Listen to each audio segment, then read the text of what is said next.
Hi everyone, welcome back to my channel. This week we're going to be learning how to make an Easter bunny card. You will need these materials. They're also linked in the description box below. So take the base card and the pattern paper, cut the pattern paper in a size smaller than the base card. Then take your shiny tape out and then paste the shiny tape on the bottom half of the pattern paper. Turn this pattern paper around and get your double-sided tape. Cut some tape and apply it to the four corners of the pattern paper and flip it around. Once that is done, paste this in the center of your base stock and it will look something like this.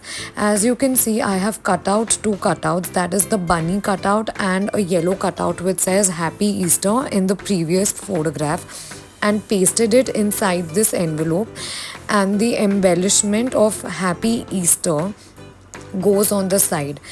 And just like that, your Easter card is ready. This is a super simple card. I hope you like it. Do try it out and happy Easter. Thank you for watching and do subscribe to my channel.